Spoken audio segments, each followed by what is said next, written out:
Sari Mitnick, and this is Seamwork Radio, where we tell stories about the surprising ways that sewing impacts our lives.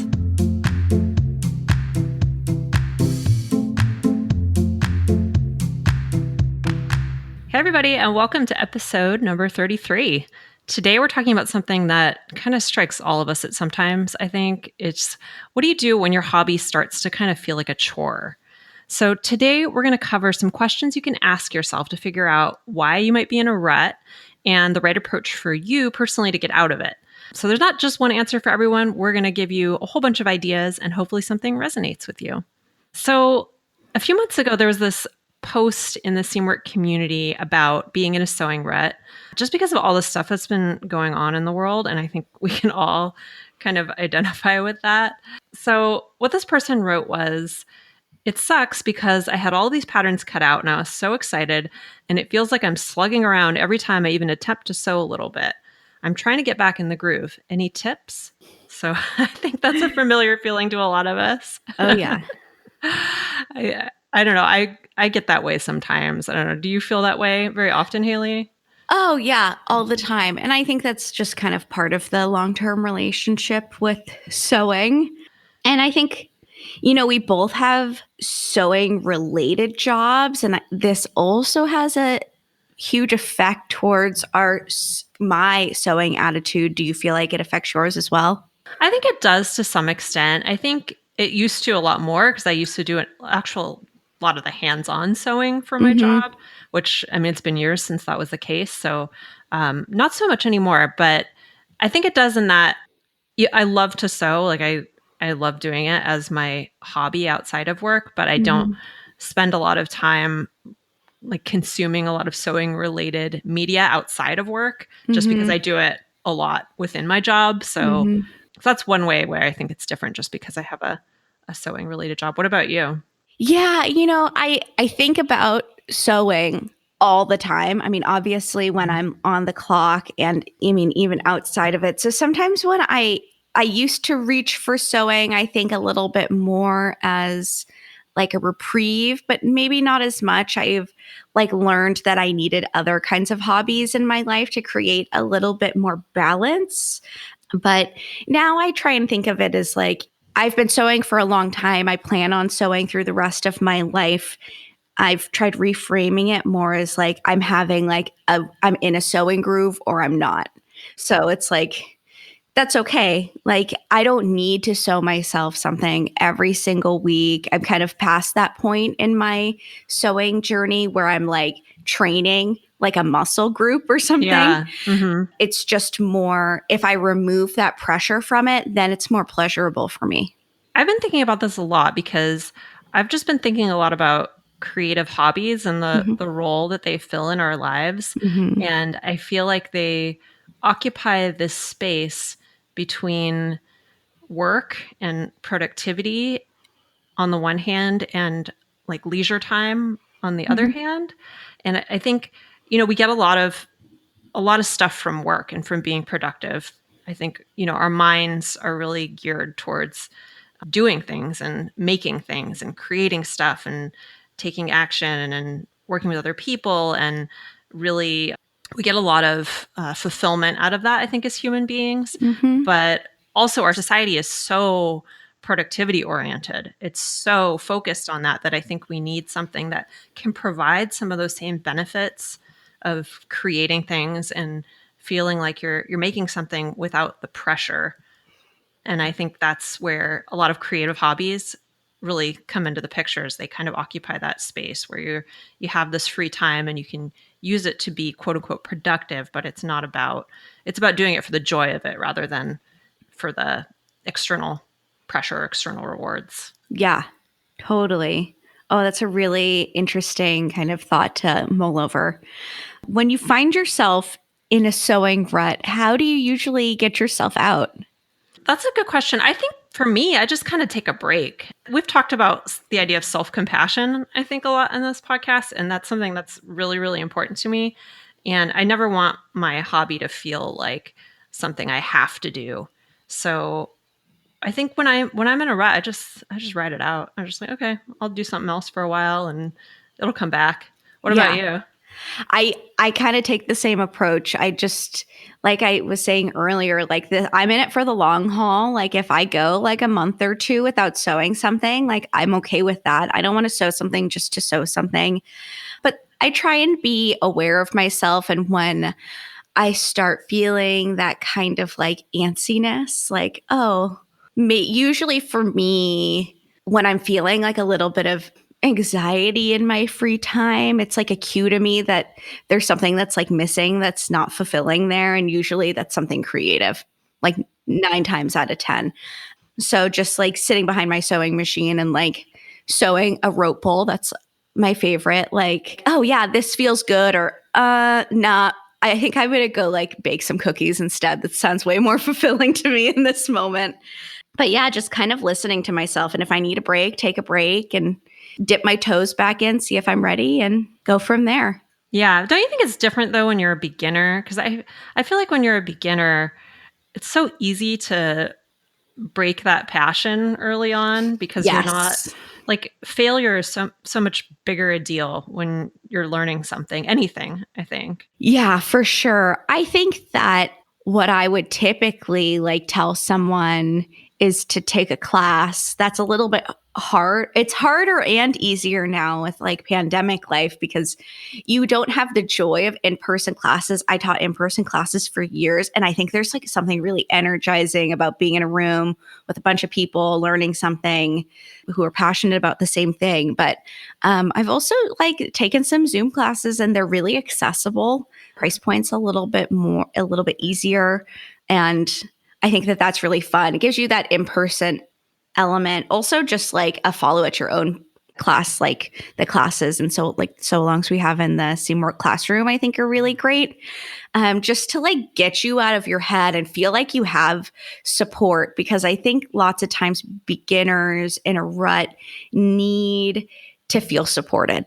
Yeah, I think you need that support and that like the wins. Mm-hmm. And I think it's harder when you get into a rut when you're more of a beginner because there's just I think there's more opportunity for frustration at that Mm-hmm. point. It's real easy to kind of get fed up with yourself, I think. Yeah, for sure. Yeah, leaning into like an expert for some like to bolster your skills a bit, or just like returning really to the basics, can be really great for beginners. Yeah. So kind of getting into some of the tips that we had, we compiled a bunch of tips that we thought would be helpful for this if you're kind of feeling this right now due to the pandemic or just whatever's going on in your life right now. And the first thing that we thought of is just, maybe there are some questions to ask yourself Mm-hmm. before even addressing the issue with, something a little bit more tactical. Mm-hmm. So like maybe ask yourself, first of all, why it feels like a chore to you, because often there are other things going on in your life that might be leading to that feeling. So maybe you're really stressed out right now, or you're really Mm-hmm. overwhelmed by something else, or you're sad, and those are all legitimate problems that you can address outside of this smaller issue of not really being into your creative hobbies, whatever they are. So I think that's the first thing, is just to kind of think about the context, because I don't know, when I'm overwhelmed with stuff, I often feel less creative, and maybe it's more important to address that first than put more pressure on myself, don't you think? Oh yeah, 100%. I think that, stress is like the number one killer of anxiety. It's kind of ironic because sometimes that might be what you need the most, is to be Hmm. creative in that moment. But first and foremost, it's always most important to take care of yourself and take a breather if you need to. That's fine. Yeah, I agree that sometimes creativity can help you get out of that, and that's kind Hmm. of it's a little bit of a paradox, It but is. I'm going to get to that in another tip. I think there are some ways kind of around that, but I think first you have to at least figure out what's going on in your head. Figure out Hmm. how you're really feeling, and then how does sewing make you feel? Like, does sewing make you feel good? Because maybe that's, like you said, maybe that's a good way to address some of the stress that you have or Hmm. anxiety you're feeling. If sewing makes you feel good, even if you don't feel like doing it at the moment, maybe that's something to consider. So maybe just think about how it makes you feel. And then what do you want it to be for you? What creative what role does your creative hobbies have in your life, or what role do you want them to have in your life? Do you want this to be, something you take really seriously and really get really good at, or is this just something that's, a fun thing that you do occasionally on the weekends and it's a nice skill to have? And, that either one is totally fine, but just think about it a little bit. And then I think this is really helpful for me is what parts of it feel easy and fun. Like some parts of sewing, obviously they're challenging. That's one of the cool things about it is how many skills you learn. But are there parts that are just like super easy and super fun for you? Like maybe gathering inspiration, making mood boards, planning your outfits that you're going to create, or planning what fabric you're going to buy, putting colors together, whatever, just feels like play. Yeah. I think is really important. So those are some of the questions you could start by asking yourself. And then the next tip is just to do those parts that you love. Like if those things appeal to you and they're easy, then why don't you just like focus on that for a while? That's what I do sometimes. I feel like sometimes I just I'm not really in the mood to maybe get into a big sewing project, but planning and looking for fabric, not necessarily buying fabric, because that can lead to some maybe not so great habits, but just buy everything if it makes you just chase that high. Yeah, just shop. That's the answer to any emotional like issues you have in shopping.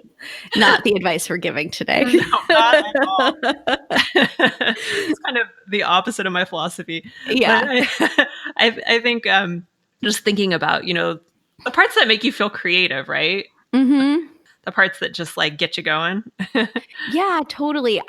We were talking about this in relation to wardrobe planning in one of the Design Your Wardrobe lives Q&As that we've been hosting over the last couple weeks. And, a lot of people were feeling really like, oh gosh, I like want to design my wardrobe, but I don't need stuff, but I like doing it. I'm like, well, then just do it. Yeah. Just like if making a mood board and like coming up with a concept for a collection and drawing some like designs makes you feel really good, then I mean, that's all part of this hobby. You can just, I do that with no plan of actually sewing sometimes. And then eventually an idea kind of like sticks and it brings me back into it. Yeah.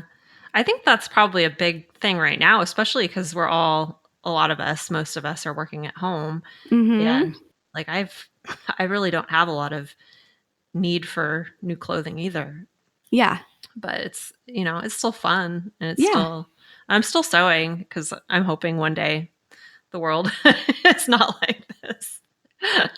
I'm feeling optimistic in this moment. So I say, yes, of course it will.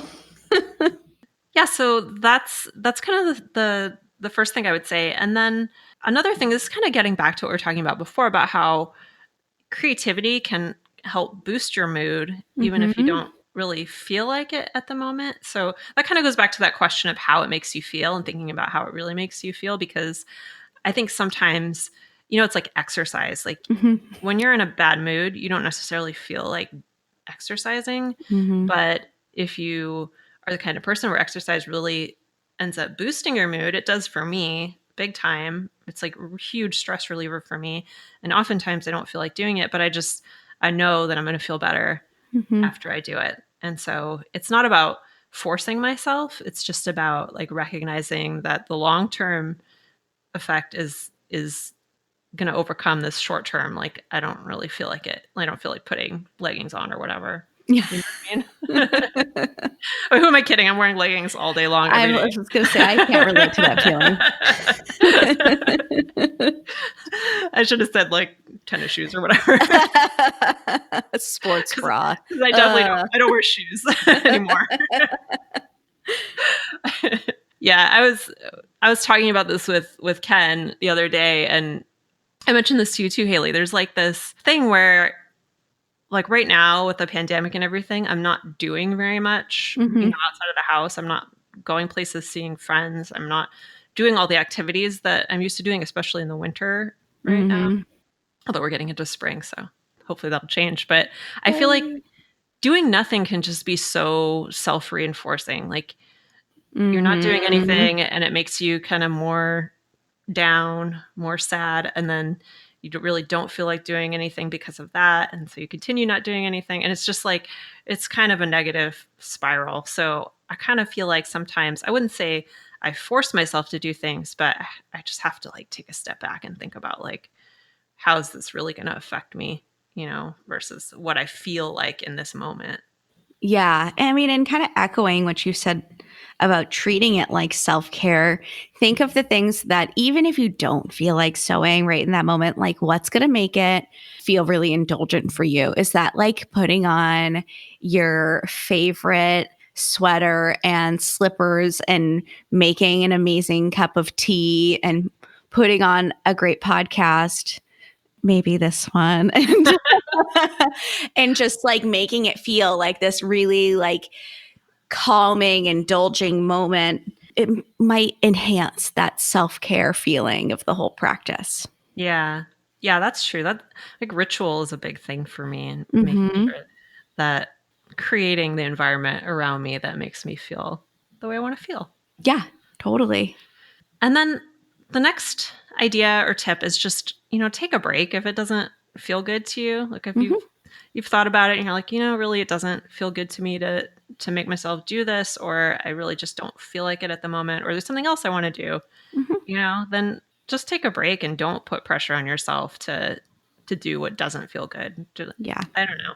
I don't really have a lot of guilt about taking breaks from my hobbies Mhm. for the most part. I think it's different if it's something that's where other people are relying on me Yeah. to do it, but if it's just for myself, then there's no need to make myself feel bad. Don't you think so? Yeah, totally. I carry guilt in so many other places of my life. Why do I need to feel guilt about sewing too?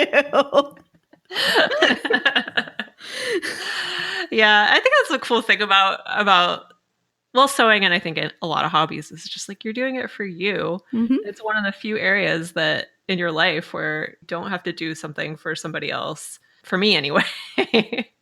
Yeah, that's what's glorious about it. And don't rob yourself of that experience by putting on so much pressure. If you need a break, just take it. Yeah. And then this is a little bit related, but I think the last tip we have is just to explore something new or different. So maybe that's a new hobby, like a totally different hobby, or Mhm. maybe another hobby that you already have, or maybe it's a new sewing skill. Maybe you're just kind of a little bit bored. I One thing that I've recognized more recently is that boredom is a really big component of burnout. So if you're burned out, like I don't know, it's just something to think about. Is there an aspect of what you're doing that is just has become boring to you and Mhm. you need more excitement? And maybe that's like learning something that's even more challenging, or taking on a big project, or it could just be doing something different and learning a new skill in some other area. Mhm. Totally. And I don't know, I think that's why sewers have a lot of different hobbies in my experience. It's not just sewing, it's also gardening, cooking, baking, like knitting, or something completely woodworking, whatever it is, something completely different. But I feel like sewers have a lot of creative hobbies. Yeah, I think that we definitely do. I was talking to my mom the other day, and she's like, trying to fill her time with things because all of us, most of us, have a lot more free time these days. And she's like, "Well, you're just so good at finding hobbies." I'm like, "I know, I'm just practiced." It's just become so part of my life that if I don't have like a cooking project, a gardening project, a sewing project, there's something that feels a little empty for me. It's just like anything. I think it's just like creativity. It's everybody is in possession of it. It's just a muscle you build. Yeah. Yeah, totally. I think it's part of human nature to be Hmm. creative. Yeah, And, totally, I think it's sometimes hard to recognize the opportunities to be creative, but that doesn't mean that you're not creative. totally, totally. I'm feeling with the weather, the seasons changing, and it's more and more daylight every day. I'm feeling like this big rush of creativity and creative opportunity, and now I'm having like the opposite problem. I just want to like do everything every single weekend. I'm like, I want to sew, I want to garden, I want to cook. Yeah. All the things. Yeah. I always get that way this time of year when it starts transitioning to spring, and then summer comes and it's like there's not enough hours in the day to do everything. Yeah. All right. I think we covered some really good stuff in this episode. So to recap a bit, the approach that we took when your hobby starts feeling like a chore, there's a set of 4 questions that we encourage you to ask yourself. First being, why does it feel like a chore? The second is, how does sewing make you feel? If it makes you feel good, like maybe do a little bit more of it. If it's not making you feel good, maybe press pause. What do you want sewing to be for you? Be honest about what this hobby is. What are your goals with it? It doesn't need to be like, you don't need to be a master suit maker. If you just want to sew part-time, have it as like a little fun back burner hobby. Totally cool. And then also asking yourself what parts feel easy and fun and leaning into those a little bit more. Then we have some tips. Do the parts that you love, just like I stated a little bit earlier. Treat it like self-care. If it makes you feel good, do it. And take a break if you need it. There's nothing wrong with having a little self-compassion, taking a break. And lastly, explore something new, maybe that might spark your creativity and eventually bring you right back to your passion of sewing. So if you want to learn more about this kind of topic, if this is feeling like really good and energizing to you, I definitely recommend checking out episode 30 on how to celebrate progress. I think celebrating progress is a really good way to kind of like keep the wheels greased and everything in motion. And of course, if you like this episode, please, please, please leave us a review so we know that this is the kind of stuff you want to hear and we can keep doing more of it. Yeah, it's super important. Those reviews help people find the podcast. So we super, super, super appreciate it. So much. Yeah. All right, guys. I hope you enjoyed this. We'll talk to you later. See you in the next episode. See ya. Bye. Bye. Seamwork Radio is brought to you by the Seamwork community, and you can find us at seamwork.com. If you have a story to share, send us an email at podcast@seamwork.com. We'd especially love to hear stories from those whose experiences often get left out of the conversation, whether because of race, gender identity, sexual orientation, disability, age, or any other reason. Again, that's podcast@seamwork.com. You can find us on Instagram at Seamwork and Seamwork Video on YouTube. We'd love to invite you to join us at seamwork.com. We have an amazing community there, as well as new sewing patterns and classes each month for members. Podcast listeners can get 50% off our unlimited membership, which gets you unlimited downloads from our library of over 150 wardrobe-building sewing patterns. Just visit seamwork.com/go/podcast50. You can also find that link in the show notes.